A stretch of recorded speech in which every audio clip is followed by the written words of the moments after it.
Today, I have something very exciting to show you. I've been binge-watching Sailor Moon non-stop for weeks, and I decided instead of buying all the Sailor Moon merch and destroying my wallet, I'm going to make magical girl-inspired paws. What's even more exciting is that I'm going to show you how to make them at home. I'm really pumped to make this tutorial because I love looking at anything with rainbow reflections. The magical girl aesthetic always felt so cute and cozy that I wanted a piece of that fantasy in real life, obviously. Then I thought, what a better way to have some dreamy decor than to make them myself.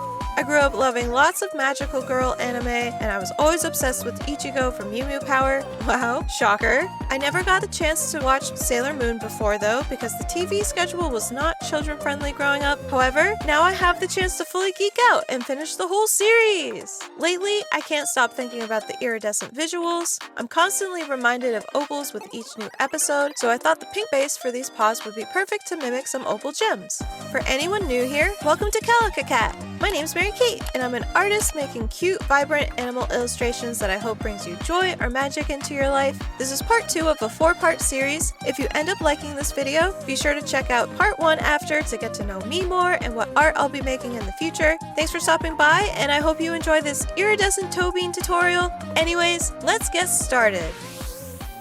If you're familiar with oil pastels or charcoal drawings, you can go ahead and skip to the rendering process instead. The timestamp is over in the bottom left corner. The items you need at home are fairly simple, and you can pick up the niche ones either at a local art supply store, Michael's, or on Amazon if that's easier. Some things you'll likely already have lying around, so let's start with those easy items. You'll need some oil pastels, of course, about 4 sheets of paper towels, lots of Q-tips, both pointed and rounded. If you only have rounded, that's perfectly fine. The pointed tips aren't necessary. Either nylon or latex gloves to protect your skin. Don't be like me and only wear compression gloves. Either 1 or 2 sheets of printer paper, a small trash can, and your phone camera. These next ones you'll have to find either on Amazon or at an art store. You'll need a pack of clay silicone sculpting tools, specifically these 3, and I'll show you why later on. Then you'll need these sizes of blending stumps, a small X-Acto knife, and a sandpaper thingamabob. Sorry, I don't know what it's called exactly, but it's good to get a pack with all of these already included. The base I'm using is a wooden canvas, but you can really use anything. Just make sure it has some tooth to it, similar to cold-pressed watercolor paper, so the oil pastels can stick. To store this piece while you work on it, you'll need glassine paper to cover the oil pastel.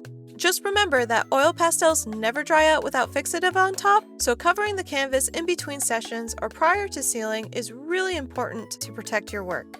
For sealing fixative, this is the brand I recommend most. It is expensive, but the other ones run the risk of ruining the colors after you seal your art. I'll be showing the fixative process in part 3 of this series. If you want to see how I do that, subscribe down below and hit the notification bell so you're not leaving your hard work alone for too long. We want these to stay nice and pretty. For this tutorial, I have all the information you need in the description, so go check that out and get set up if you want to follow along. I have a link to the PNG of this sketch and the reference photo down there, so you can print or make your sketch however you'd like. Alright, we're going to start off outlining the outer edges of the paws and really defining where the light source is coming from. Personally, I decided that I wanted the light source to mostly hit the center and the paw pad area. For the lighting to read that way, the tips of the toes should be the brightest points along the outline. As that outline moves downward, the outer edge should get more muted to show distance from the light.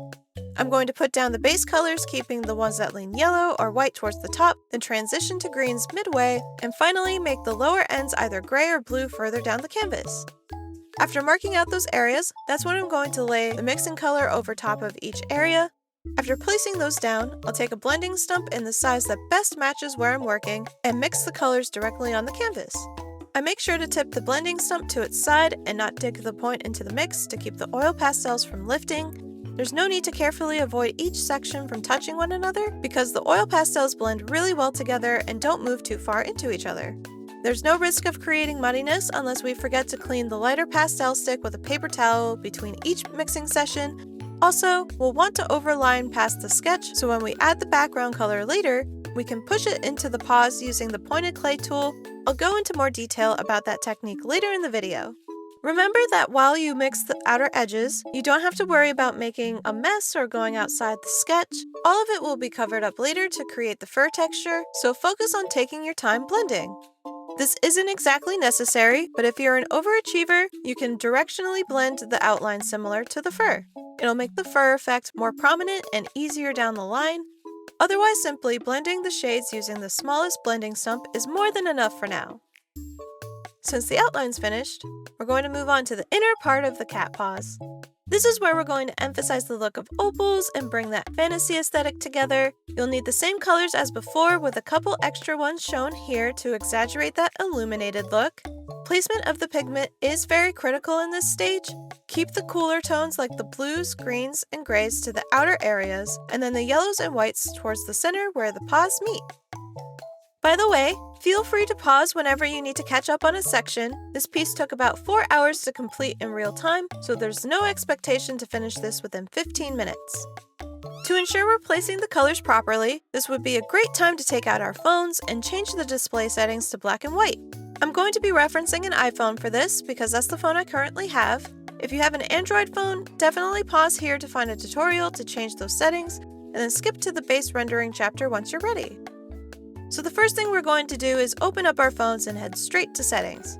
We'll open up the accessibility tab, click on display and text size, scroll down to color filters, and hit the button to turn them on. The phone should automatically make everything on screen black and white. Then we can head on over to the camera and start checking our work. What we're looking for is whether what we're putting down matches the reference in terms of values. This technique really simplifies creating depth and helps us practice the illusion that our 2D surface is actually 3D. This technique also allows you the freedom to change colors however you'd like. If you don't want to use the greens and blues for the furs, you can always switch to purples and pinks and use the grayscale to determine where the placement goes. If that seems daunting, either in a sketchbook or on separate pieces of paper, you can create a bunch of swatches you'd like to experiment with and reference those later. I usually add the background color before creating the sample, add the base color of the swatch on top, and the mixing color on the side, and finally the middle ends up being those two colors mixed together. Just a little heads up, there's going to be a mini surprise at the end of this video, and plus a couple bloopers, so make sure you stick around if you don't want to miss those.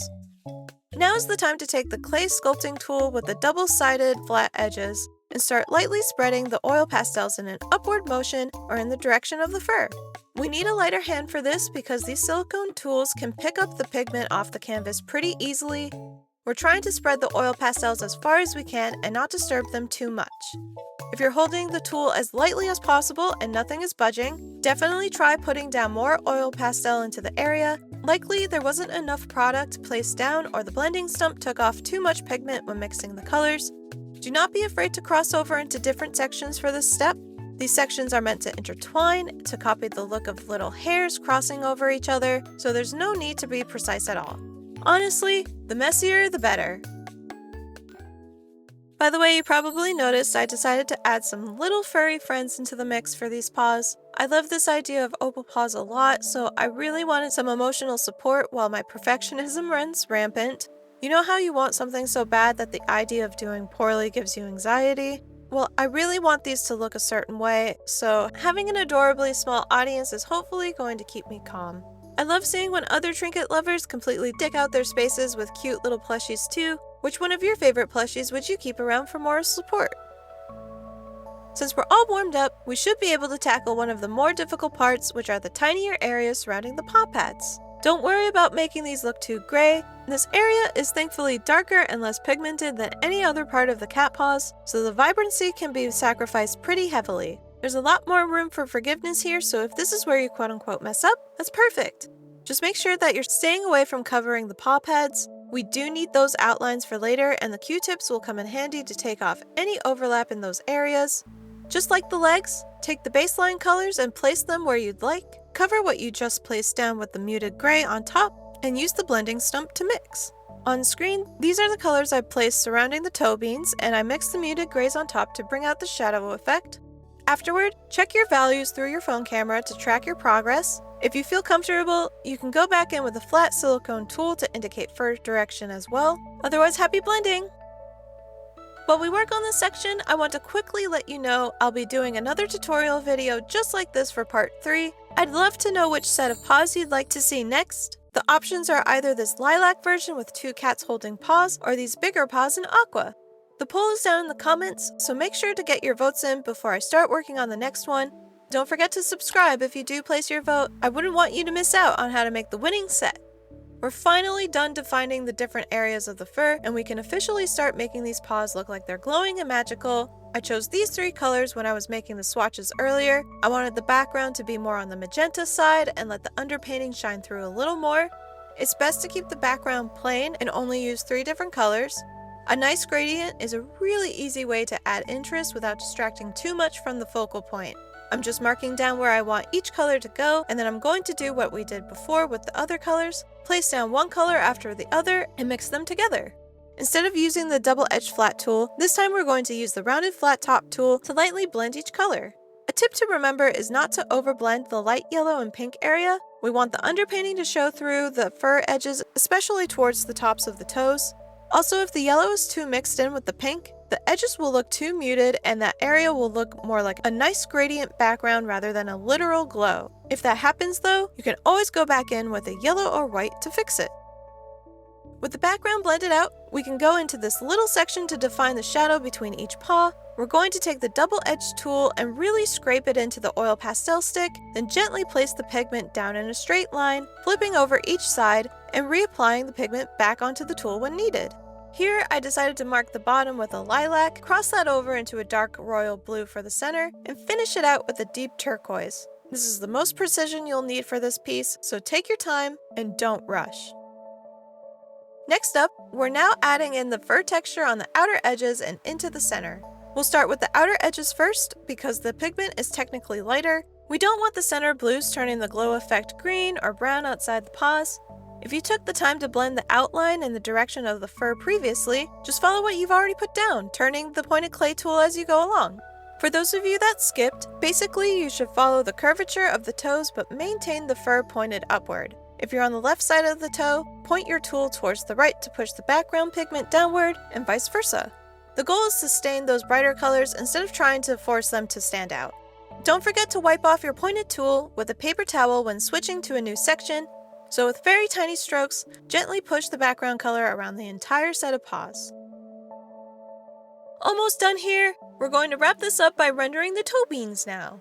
All we'll need for this step is the smallest blending stump for the entire process. With the same technique for the midline shadow, take the blending stump tool and scrape it into the oil pastel stick. Start with the darkest colors first and gently push them into the canvas in the desired shape. Repeat this step with the medium and lightest base value, then we're going to go on top with this pink and peach tone to blend these smoothly. The paw pads are both blended and have harsh edges, so anywhere you see a clearly defined edge, do not overblend. However, if you want to blend within the borders, you can easily do that to emphasize the 3D look. Lightly use the blending stump to create those inner gradients. Make sure to stay within the lines and do not go into the white fur because these pigments are very difficult to get out even with Q-tips.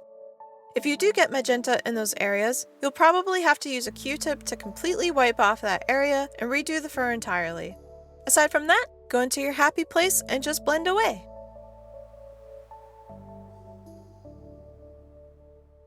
And there you have it! Opalescent magical girl paws ready to hang in your bedroom, next to your cozy gaming setup, or keep in your sketchbook forever. I hope you liked working on these. I know oil pastels can be difficult to work with, so thank you for trusting me and giving these paws a shot. For the surprise, leave a heart with sparkles in the comments for an exclusive shout out in the next video. I want to add the same magical factor to the next set of paws, so be sure to keep an eye out for All the Toe Beans Part 3 if you're interested in making another dreamy set of paws. We'll also go over how to transfer the sketch onto the canvas, applying fixative, and working with cooler tones in general. If you have any questions, please let me know down below. I'll try to answer as many as I can directly, and if enough people are confused about something specific, I'll make absolutely sure to include that in part 3. I can't wait to hang up these paws and stare at them every day while I'm working. If you end up finishing these, tag me on Instagram so I can see your brand new creations too. With all that being said, I appreciate you for sticking around this far, and I'll see you in the next one. Bye!